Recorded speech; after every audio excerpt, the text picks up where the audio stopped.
It's our great honor to have Dr. Steve Pizer here. I'm going to read a little bit of a bio sketch that he so generously put together. So Dr. Pizer is currently a professor at UNC. He got his PhD dissertation in 1967 and was the first one in medical image computing. And he's been teaching, writing, and doing research in that area continuously since his first summer job at MGH, which was in 1962. And then he joined the UNC computer science faculty in 1967. He's had many collaborations across the UNC Medical School, and he has adjunct appointments in many of those departments. He led the committee that led to the formation of the Biomedical Research Imaging Center at UNC. And I believe yesterday he just signed his 62nd PhD as a principal advisor. His early research emphasis were on image quality restoration and on 2D and 3D display, as well as related models of human vision. He helped advise Charles Smith's dissertation in that area, and he collaborated for some years, including a paper that was an early component of the EM algorithm. However, for the last 4.5 decades, his focus has been on geometric models of anatomic objects, especially suited for statistics, statistical analysis of these, and the applications of that in diagnosis, treatment planning, and object segmentation and registration, with clinical targets all over the body and with many image sources. Major medical targets were radiation oncology, neuroscience, and recently colonoscopy. The form of model he has developed is skeletal, and in particular what he calls the evolutionary SREP, with its advantages over object boundary-based models and also locally capturing interior properties such as the object curvature and cross-object width, and of providing an object relative coordinate system important in assessing image intensities as they are used for segmentation and registration. Towards diagnosis and other statistical objectives, his statistics professor colleague, Dr. Marin, and he made important contributions in methods of statistics of shape that recognize that object geometry cannot be directly analyzed by Euclidean methods because abstractly it resides on curved manifolds. Most especially the method called principal nested spheres, CPNS, allowing statistical analysis of directional data was developed in his laboratory. In collaborations with Kitware in software development and tutorials related to shape analysis in the soldatSlicer.org toolkit, which he's going to be presenting tomorrow, including SREP uses, especially by Jared Vicori. These have been and continue to be very important. Successes of variety of types of statistics on SREPs include the commercial success of the company, Morphomics, now part of Accuray, that he and his colleagues spun off, and whose main product at the time built upon statistics of skeletal models focused on segmentation of male pelvic organs from CT for radiation treatment planning. Other works of his showed registrations and segmentations of mobile structures across medical imaging modalities.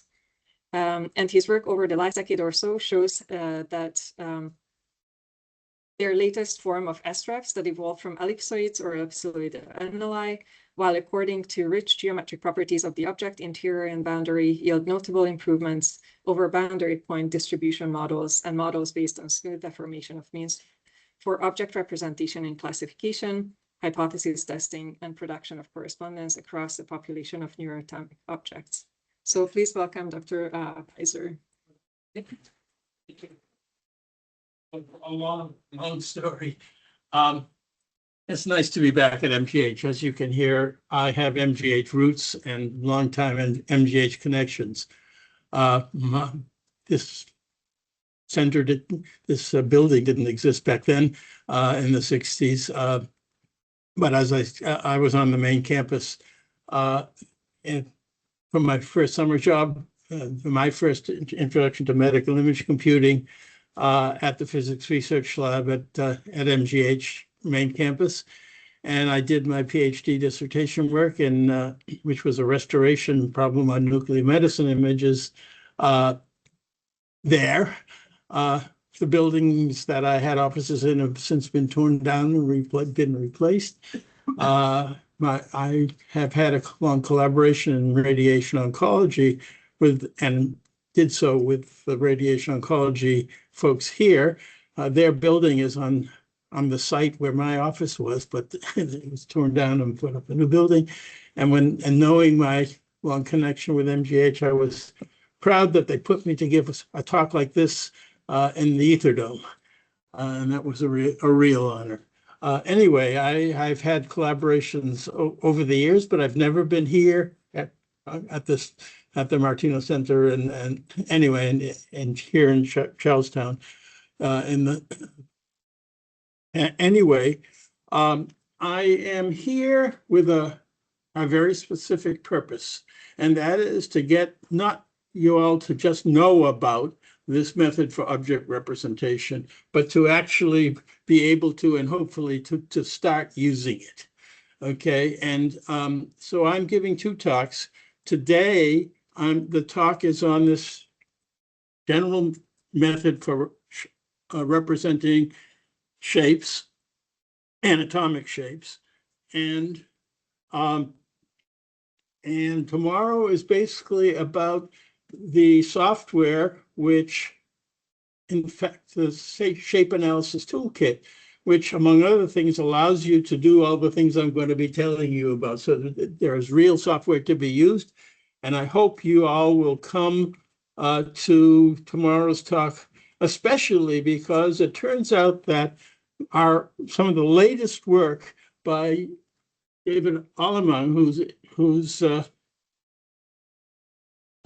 you seeing my, yeah, there we go, is here, is on the cortex.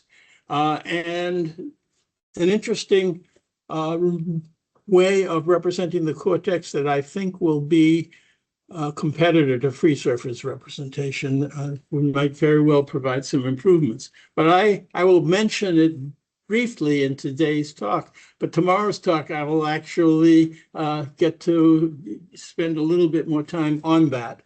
And so if you're interested in the cortical side of things, as well as interested in the statistical analysis and the software for producing these evolutionary SREPs, I suggest and hope you will come to tomorrow's talk also. At tomorrow's talk, I will be talking about a few shape statistics methods that are within SALT. There is this book by my important colleague, Steve Marin, here. I guess I should be pointing on my screen so that the people out there okay, that's Steve. Whoop, interesting. We're pointing on my screen and I'm pointing on that screen is not the same. Anyway, he's in the lower left picture. She's fixing it. He has produced a Bible of how to do statistics on all sorts of complicated things. He calls complicated things objects, not the same, but things that we call objects, anatomic objects, are his objects, but so are graphs and the algebraic graphs, and so are images, and so are trees, and so on. And so the point is that to do statistics on them, you need special capabilities because their feature spaces are not Euclidean. And so the upshot is I'm going to pass this book around while you're listening to me. I'll pass it around again at tomorrow's talk. You can look at the table of contents. I suggest in your library somehow get a hold of a copy because it's a very powerful tool. Okay, so this gets me into my actual talk. And if you want to do anything with medical image objects, you realize that you're not talking about hippocampus of a particular person only. You're talking about hippocampi. You're understanding the hippocampus as a population of objects, and this particular hippocampus as a instance within that population. That puts you in a statistical framework. But the point here is that locational correspondence is what you need to do statistics. So you see here two hands. In the hand on the left, you see a thumb tip. And if you would want to do statistics on hands, and you thought that in the other hand, the place that is at the knuckle of the thumb was in correspondence, you do crummy statistics, right? You need to know the thumb tip matches the thumb tip that matches the thumb tip, and so on. But importantly, not just on the boundary of the objects, in the interior of the objects as well. And so the method that I am going to tell you about is inspired by the desire to get correspondence within the population of an object or a tuple of objects, to get correspondence, locational correspondence on the surface, but also in the interior of the object. Besides Steve Marin, who's an important contributor with me, I want to give credit to Jared Vickery, who's in the upper right picture. He actually got a PhD under me about 10 years ago, but he's been an important member of Kitware, which was the producer of the shape analysis toolkit that, among other things, includes a program for actually calculating these SREPs.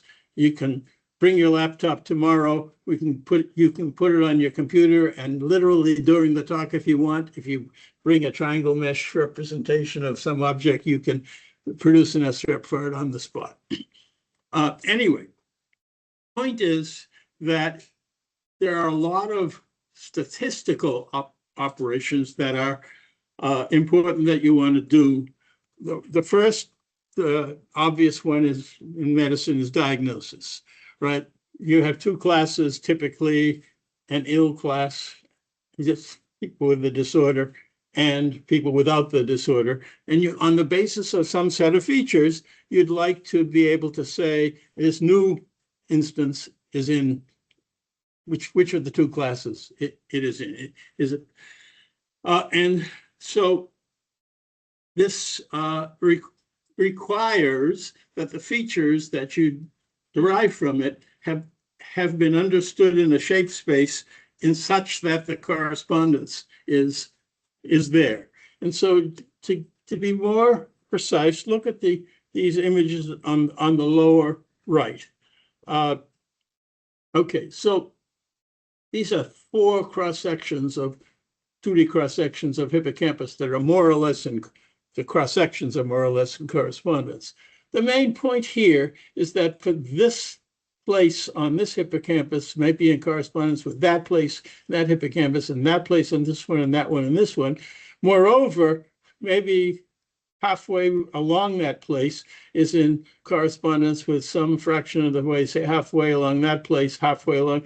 But the point is that XYZ won't do the job, right? They are the XYZ correspondences that you get, even if you have done some kind of alignment, are not satisfactory. You need to get better correspondence so that you know where's where is important if you're going to do satisfactory diagnosis. I'll show you a result of a study we did where of a shape-based diagnosis that no human could do. It's too subtle with the shape changes, and yet it's clinically important.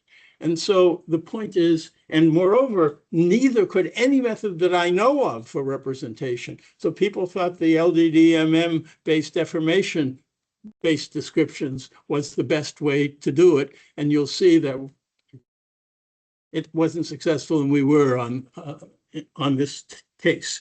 Okay, hypothesis testing is another problem. If you do it by permutation, so now you want to know not just for two classes, whether there's a difference or not, but you also might want to know what the difference is. Is it a bending at this end of the object, or is it bulging at that end at that place in the object, or what have you? And you do that by permutation tests. I'll talk about them a little bit tomorrow, just as I will talk about classification method that if any of you using support vector machines, don't.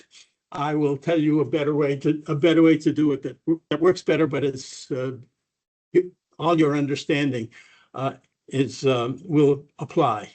Anyway, to get back to what I was saying, you need to be able to compute means of objects. We have research on means, and I'm not going to have time to talk about that today. But that's obviously an interesting question of what you mean by means and what you mean by the shape space within which the means are calculated.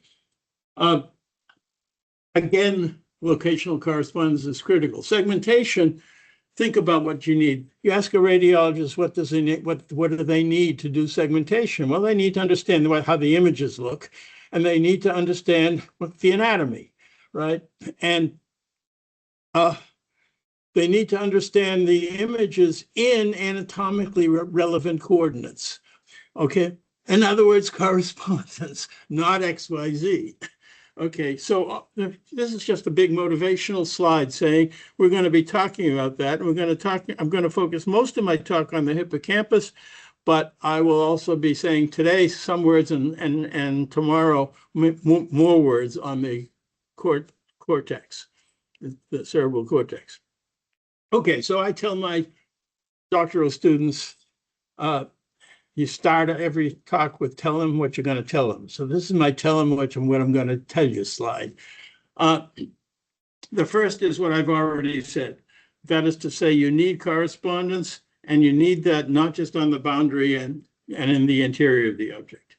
The next is that many methods that you already use for shape analysis depend on a pre-alignment of the objects from the training cases and of the test cases. Alignment is, first of all, we all understand that alignment is something we think we can do. When I say alignment, I'm talking about rotational and translational rigid alignment, or maybe with a shape normalization as well. But the point is, nobody really knows how to do alignment over things that have variations in their shape. And even if they did, there are errors in any computation. And the method I'm going to tell you about avoids alignment. That is to say, you put in the object in a reasonable anatomic orientation, but not, so in other words, you don't want to put it in upside down, but other than that, in a reasonable, and it does that by a method called fitted frames. And the idea is that at every place in the space, you have a coordinate system, a local coordinate system that's fitted to the local geometry. And as the object translates, the fitted frames also do. And as the object rotates, they do. And now you do all your geometry in the local coordinate system at every point. So if you want curvatures information at a point, you commute curvatures not in some global XYZ coordinate system, but for this point in this coordinate system, for that point in a different local coordinate system. It turns out that these frames, and remind you, the mathematical word frame means in three orthogonal unit coordinate unit vectors that form a coordinate system. It turns out that curvature is just about the rotation per unit distance of these frames. And so it turns out curvature is a really, really important piece of information. Most people try to do statistics on what I call zeroth order geometry, positions. Turns out that's not a very useful thing to do. Those features are, you can get some information from them, but they're not anywhere near as powerful as first order features, which are first derivatives of which give you frame elements, like the normal is a first derivative of position. But even more informative are curvatures, and curvatures are second derivatives of position. And they come from these rotations of these frames. And so the frames provide two things. They provide the local coordinate system that makes this thing alignment free, and they are the basis for allowing you to measure curvatures. Okay, the last piece of the story, and the one that you'll see makes it possible to get this correspondence is that you start from a base object. In the case of the hippocampus and other subcortical structures, as well as other simply shaped objects in the body, the base object is an ellipsoid. And the idea is you want to, you know what the descriptor of the ellipsoid is, and the idea is to transform that through a series of what we call evolutionary stages to the ultimate shape description. This happens to be an SREP. In the next slide, I'll tell you what it is. Okay, but the same thing, same principle is used by the LDDMM people. Their base object typically is the mean of the object, and you're talking mean over cases. And now you're talking about the descriptor having to do with the describing the deformation from the mean into the particular case, right? So, but in our case, you'll see that we get this common base object and it's an ellipsoid. But and so somehow these guys have very important geometric properties, but also in the objects, you have not just shape properties, you have biological properties. You have blood flow, you have the response in fMRI to the signals that are produced to particular tasks. You have elasticity parameters if you're interested in mechanical operations. And the point is that while I'm going to be telling you about correspondence with shape properties, what I'm trying to tell you is that they can be easily appended to, and we've already started to do that with some of these other properties, and where the correspondence comes from not only shape, but some of these biological or physical properties. I'm going to be talking in terms of brain objects. I'm here, after all, in a laboratory that focuses on them, but we have indeed also been focusing on them, although, in fact, we've also applied these ideas to other parts of a variety of other parts of the body. But here you see from some particular Parkinson's disease data, an example of one patient's a triangle mesh of the hippocampus in the bottom, the caudate in the middle, and the thalamus on the top. And on the right, you see what our program computed as the so-called SREP representation that I'll be telling you about for those objects. The bottom is some work that's well along, but not completed by any means. But I wanted to tell you about it because it's so relevant to here, where we're applying the very same idea, similar idea to the cortex, but where in the cortex, one of the major properties is cortical width, and you need to represent cortical width somehow in your model. You see, however, these chords, if you will, that sort of more or less correspond to the columns within the cortex, that but they're derived geometrically as indication of what the model is. But I'll tell you a little bit more about that as we go along. But these are the objects I'm going to be talking about. Okay, so let's talk about, and by the way, please interrupt if anything I say is not clear.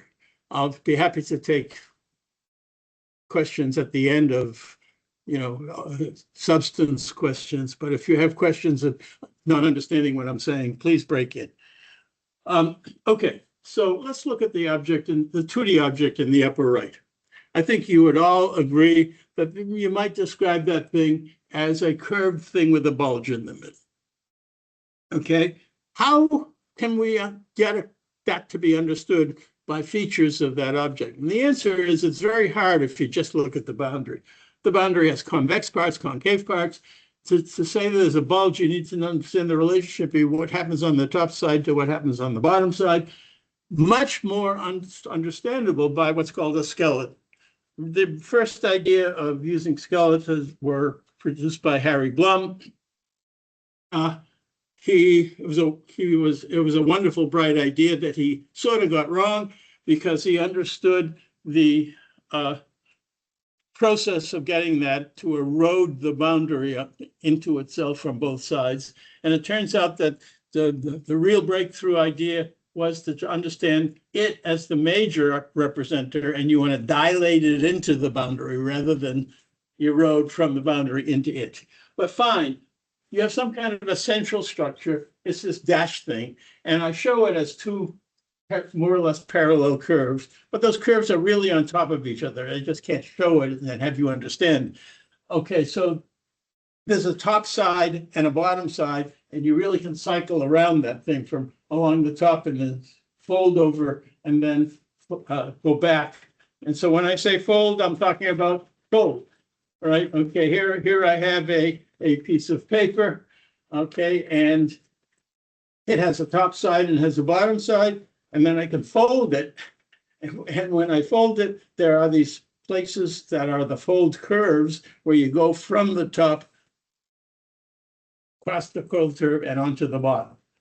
And so in 2D, the fold are these ends of these curves, where it folds from the top to the bottom.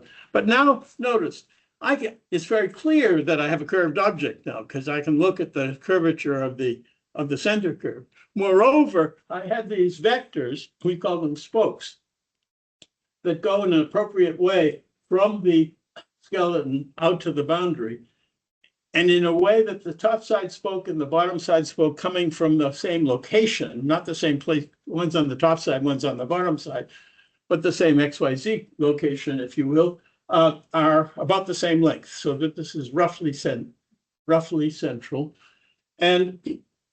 And so obviously, in the place where two of them are shown, it's a narrow place. You can say it's not very wide. In the place where only one is shown on the top, but there's a corresponding one on the bottom, it's much wider, and you'd be able to say bulge, right? And so the whole idea is that you talk about representation with a skeleton and these spokes from the skeleton to the boundary.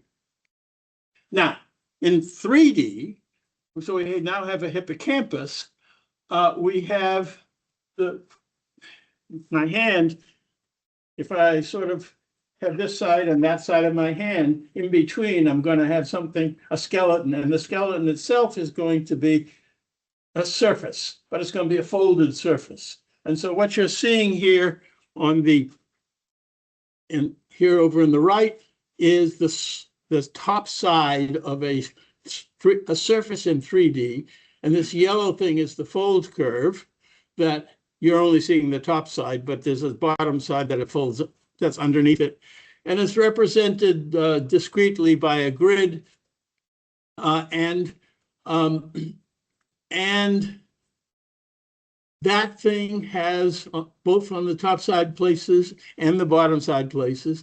In fact, in the representation only discretely, but you can interpolate at any place. You have these spokes that go to the top side on the top side and to the bottom side of the object on the bottom side. Okay.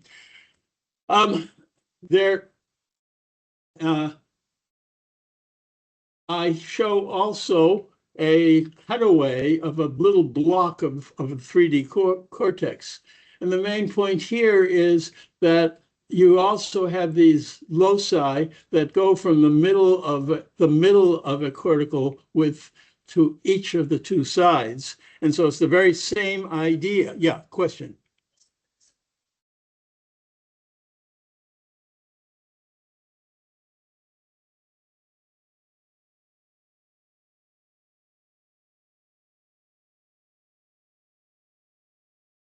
I'm going to tell you that the representation is going to start from this and generate that. Okay.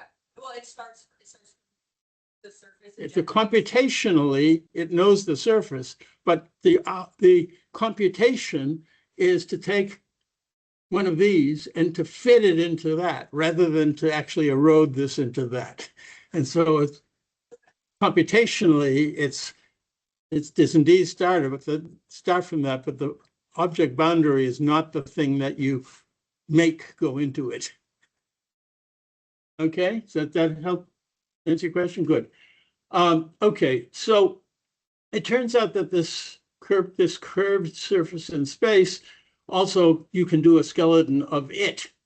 And we call the skeleton of it the spine. So the blue thing is the spine, and I want to point, so we have the spine and it goes on the top side and then turns back on itself and goes on the bottom side all the way around, has a cycle. And then you have these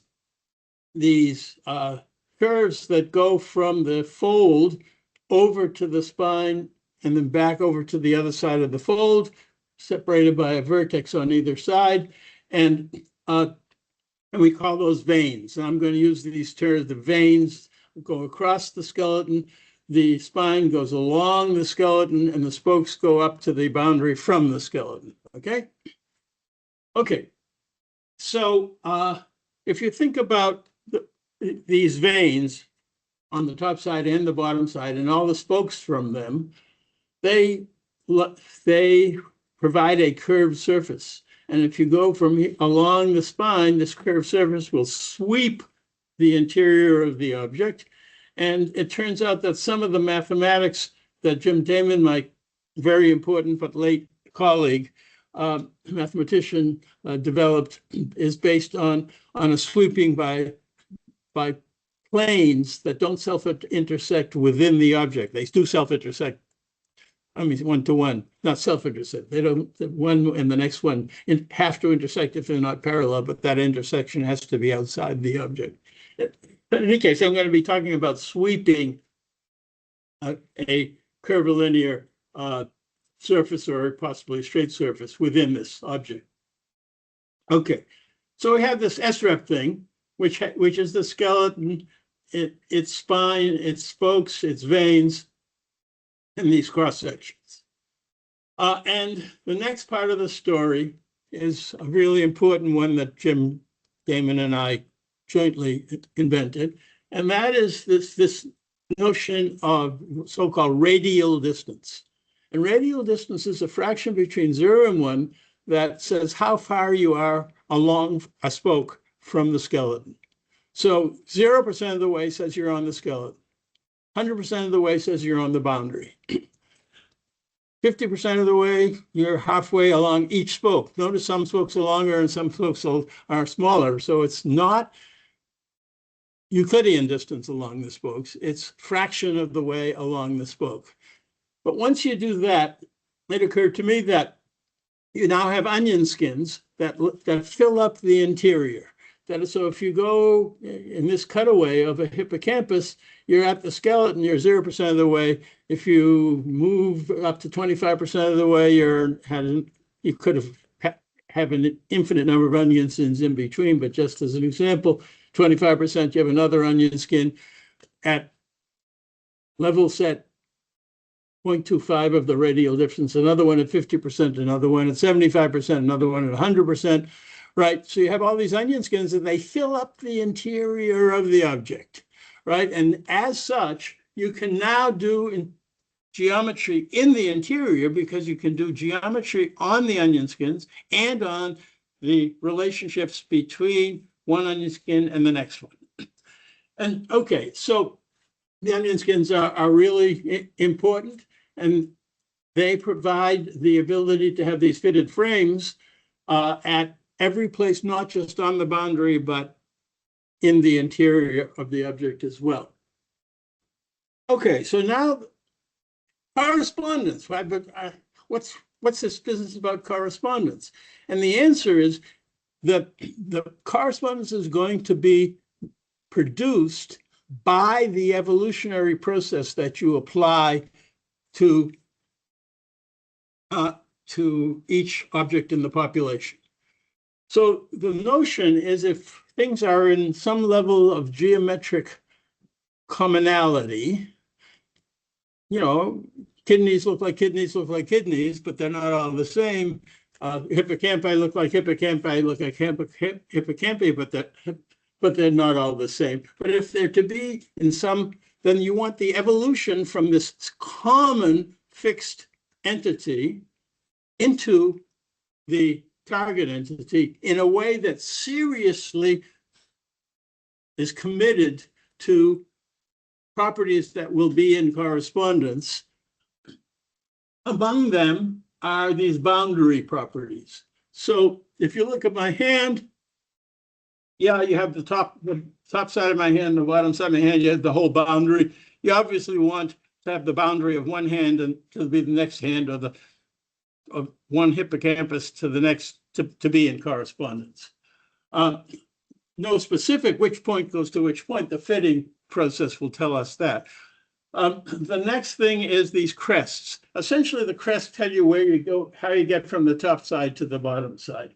I won't go into the geometry of crests. It has to do with curvature properties, but basically it divides the object into a top side and a bottom side, and you want this bounding thing, which is in correspondence to, again, I love to work on the screen, and some people who are far away don't see what I'm pointing to. Okay, so the point is that it turns out that what you want is that this fold curve map onto the crest. And you want fold curves to correspond to fold curves. You want crests on the object, and they, as you can see, bound in some sense the object. Then you have vertices, the sharpest turning places here and here, which should map to the vertices on the object, and they should map onto each other. Okay, and so you have all these properties on both the object and the skeleton that ought to be in correspondence, and that we're going to force it to be. That's not enough, but at least that much has to happen.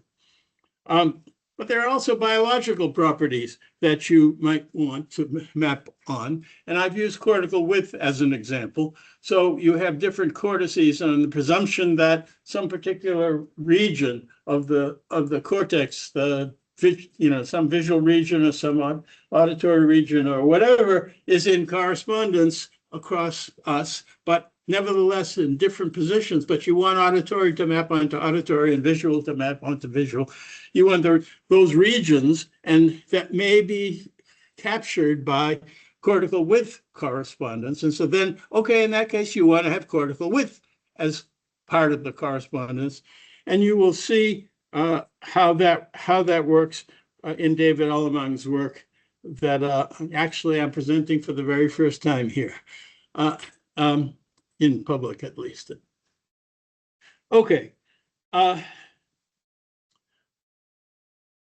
wait a second, we have all these other places besides the skeleton. You have particular positions on the skeleton, but you have the spokes. You want spokes to map onto spokes. You have the onion skins. You want onion skins to map onto onion skins across the population, and so on. You want these places of slightly greater cortical width to map into locally greater places of cortical width, and so on. Okay, so I've said this whole business depends on fitted frames, so I have to tell you a little bit about that. So down here you see an ellipsoid, and you see a fitted coordinate system. One of the vectors in the frame is is orthogonal to the surface. It is called the normal, right? And so one of the elements of the frame is going to be the normal. And so if I'm on an onion skin, then it'll be the normal to the onion skin there. The other two are orthogonal to it if they're in the tangent plane. The idea of having fitted frames on surfaces is due to a French mathematician named Élie Cartan from 1910, his first paper that I know of. And he had a particular definition of what these two directions ought to be, a couple of definitions. Turns out that from the skeletal point of view, there's a different definition that you want. Basically, one of them needs to go along this corresponding to the spine direction, and then these other two are the final one is cross product of the other two. But the point is that you can capture that everywhere in the interior, and then from place to place, you can talk about the rotations, but also if you want to talk about the rotation, rotation is in coordinates. If you understand rotation, it's about an axis and it's about how fast it goes around that axis. And the axis has to be in some coordinate system. Well, it's in the local coordinate system. It's a different coordinate system for every place, right? So in this ellipsoid, you have another place over here, and the normal happens to be here, and the tangent plane happens to be these two guys. And so any curvatures that you're going to compute here are going to be in this coordinate system. Likewise, one's in this coordinate system at this place. Other things you want to know is how far is. In what direction do I connect places, sort of geodesic distances? Those vectors also have to be in the local coordinate system. Okay, so getting along here. Next thing I want to talk about is if you produce this evolution in such a way that the SREPs for all the instances are in correspondence, then you can use the SREP coordinate system itself as the correspondence coordinate system. Okay, so when I say correspondence, I mean, if, people like to think when XYZ is in correspondence, it's the same XYZ, but we know it's not. I've talked about that. So it turns out that this coordinate system we call theta, tau 1, tau 2, and theta is the fraction of the way along the spine.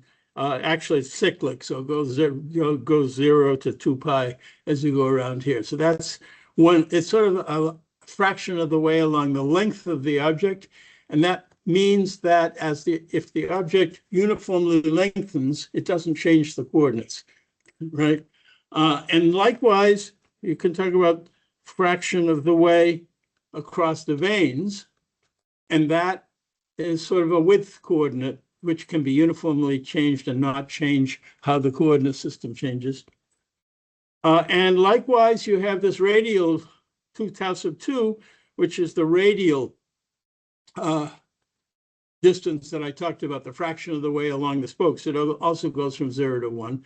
And the point is that every place in the object has a unique theta tau 1, tau 2. And the notion is that in one object and in the corresponding object, if you're at theta tau 1 in this one, and you have SREP's theta tau 1, tau 2 of this object, that theta tau 1 and that theta tau 1, tau 2, and that theta tau 1, tau 2 places are the ones in correspondence. And the whole idea is to make the fitting such that that actually works. Okay. Okay. I don't have time to say much detail other than in our experiments, we used 4 onion skins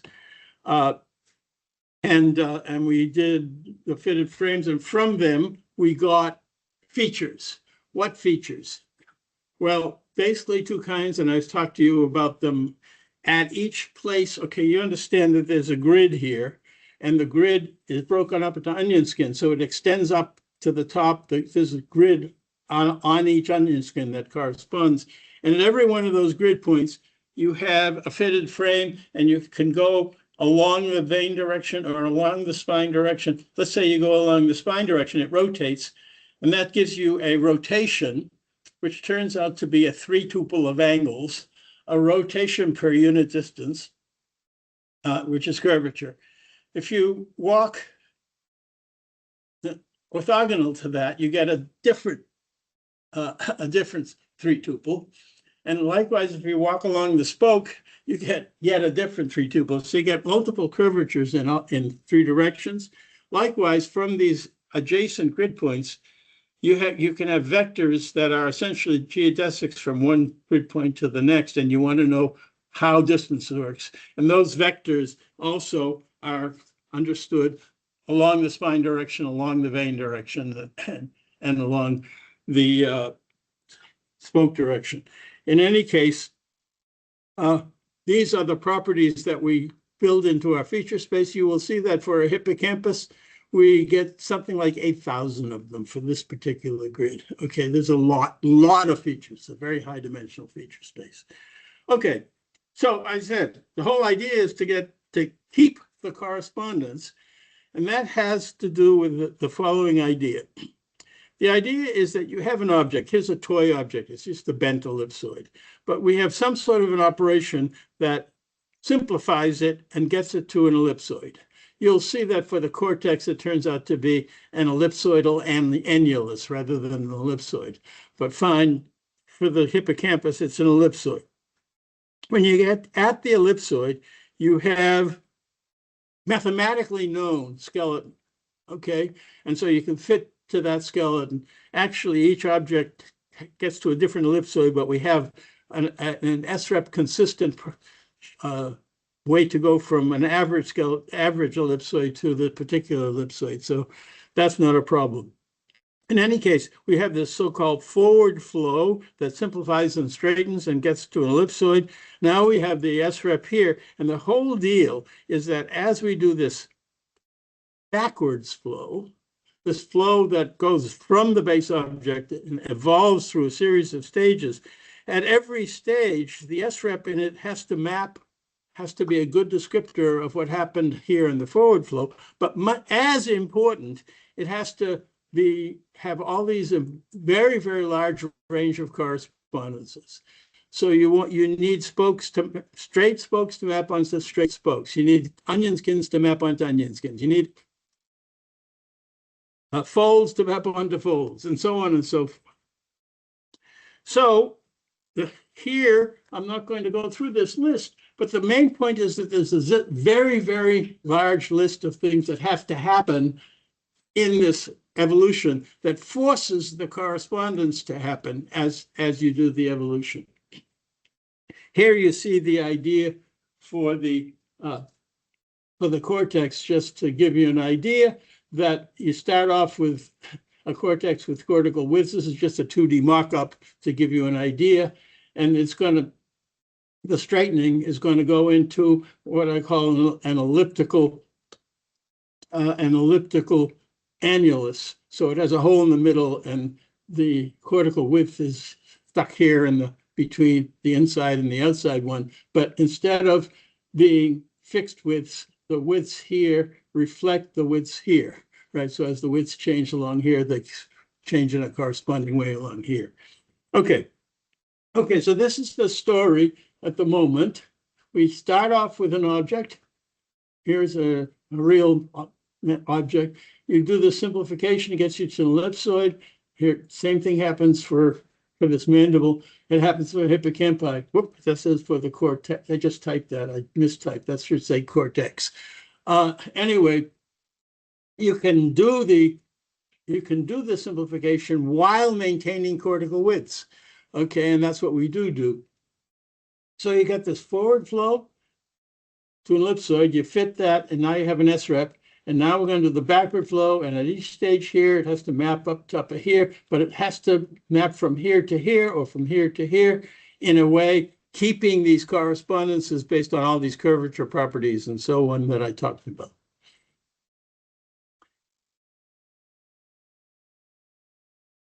Okay. Yeah, bright idea, Pizer. Does it work? Okay, and so we tested it where the rubber hits the road. I mean, you can make all sorts of geometric measurements, but that's not what we care about. We care about how it works for actual medical problems. And so we took a medical problem with two classes and said, how well is the classification going to work between the well cases and the ones with the disorder and the ones that didn't have the disorder?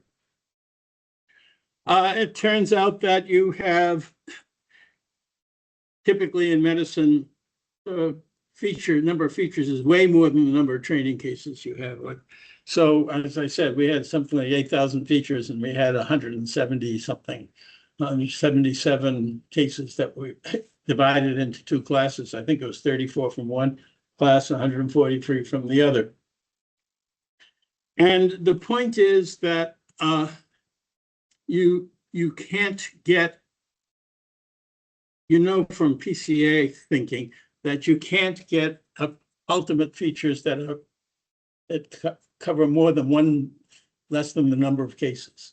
And so we ended up doing some some transformations. We do what's called Euclideanization of our variables that allows PCA even to work. And I'll talk about that tomorrow because things like directions and rotations are not Euclidean. But okay, you can derive Euclidean properties from them. And then you can do PCA to cut down to at most one fewer than the number of cases. And now you have these features on which you can compare the feature space, places in the feature space of them for the one class cases and for the other classes cases. And then you use random holdouts. There's another name for that. I always block on it. It's anyway, where you, for each, you take the set of cases and you hold out 20% and train on the 80%, and you use the 20% as test cases. And but then you do that for all out of random cross-validation, I guess what they call it.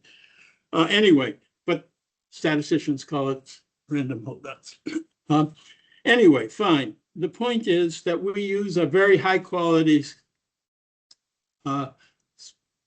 classification method called distance-weighted discrimination. Come to tomorrow's talk and you'll learn about that. And from that, we used 1,000 holdouts, and from the result of that, we get an ROC, false positives versus true positives versus false positives, and then an area under it. And because for the situation where you have unbalanced classes, precision recall turns out to be also a very somewhat more useful representation. We also computed the area under a precision recall curve. Okay, but what do we want to compare it to? We wanted to compare it to what people thought was the best way to do it. And the people thought the best way to do it was with LDDMM, large deformation diffeomorphic metric mapping. The deformation method of choice these days. It's a wonderful method. I admire it. And in fact, we use it in the process of evolution. But the point is that what it produces is an initial velocity distribution in a space containing the average object and containing ultimately the target object. And this initial velocities, together with some understanding of a metric, allows you to specify what the actual deformation is. And so you can do statistics on this big tuple of this big array of 3D vectors. And those can be also Euclideanized, and because directions are not Euclidean on the direction part of the vectors. And for that matter, nor are the links, but I'll tell you about that tomorrow. And we, again, cut them down to one fewer than the total number of cases, and we compared that. And here's what we got. Well, the first point is that the two variants of the LDDMM method, one that was based on starting from a tile mesh, the other one that was based on starting from a binary image. Yamya Zhang kindly provided us that. Produced, okay, I remind you, area under the ROC is 0.5 is pure guessing. You do just as if you just flip a coin, you get 0.5. And so the point is that these LDDMM methods barely did better than pure guessing on this set of hippocampi. Very difficult problem. We knew that the hippocampus was involved in autism, and this is a study on the shape of the hippocampi of 6-month-olds that were segmented from MR and from MRIs. And the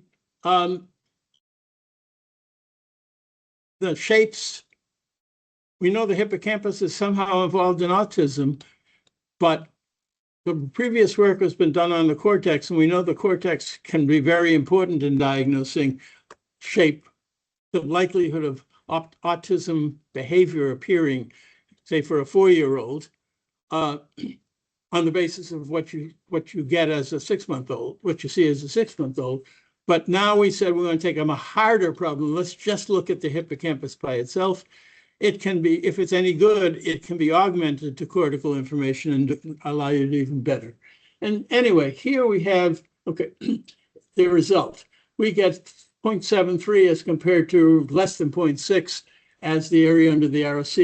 The AUPR, for which larger is better, also tells the same story. I'm not saying that 73% by itself is diagnostic, but I'm saying 73% plus the cortical information is better than the cortical information alone.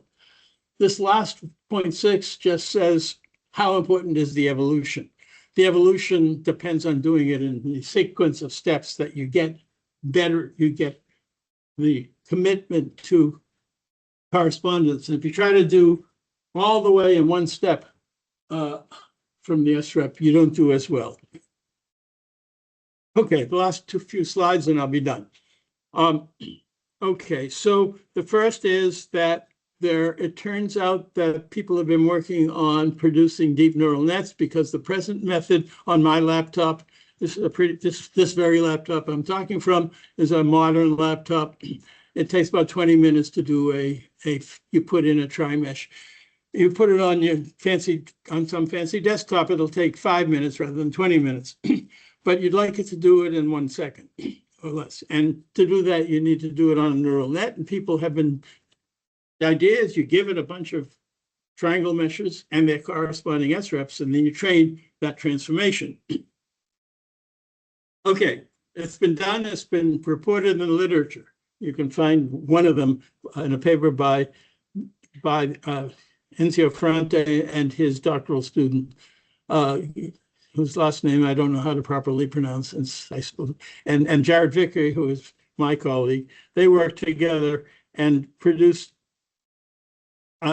first training from a whole bunch of these toy objects, these toy different bent ellipsoids, different amounts of bending, different shaped ellipsoids, and so on. And what they found was that once you had this thing trained, you can use transfer learning with a very small number of training cases for the particular objects. If you want a hippocampus one, you do this general training and then do transfer learning, and you only need 24 hippocampi to train from, not tens of thousands, right? Like you normally need for DNA. And we have work ongoing right now to show how well the classification will work using these guys, the DNN developed ones, as opposed to the algorithmic development ones. But on a pure geometric basis, comparing the SREPs produced for the ones that you wish algorithmically would have produced says that they're really very close. This slide says what I said at the beginning, that you can augment the shape information with lots of other information. And in fact, you can produce a segmenter based on not only understanding the shape of your object, your target object, but also understanding its intensities in theta, tau 1, tau 2 coordinates, in correspondence. Okay. Conclusions. This idea of being able to do second order geometric features, no pre-alignment, and evolutionary fitting is a powerful approach. The correspondence to critical loci and interior geometry, and I really want to make that emphasis. Not enough to just have correspondence on the boundary, is really important. And fitted frames has these two properties of avoiding alignment and providing interior geometry, and extensions to other topologies and more complex shapes and shape relations work. So you say, oh, but my object has a hole through it, right? It has toroidal geometry rather than toroidal topology rather than spherical topology. Well, we've made SREPs work on those, right? I'm telling you that we're working on the shape which is roughly an annular ellipsoid topology for the cerebral cortex. And so come to tomorrow's talk. This gives, if you want to know more about these SREPs in general, there's a long paper. I was asked to write a summary paper from the Frontiers of Computer Science in 2022. If you want to know about the contents of my talk, I have a couple of paper copies with me, but you can go to this archive site or to the Medical Image Display and Analysis Group site at UNC and get copies of that paper.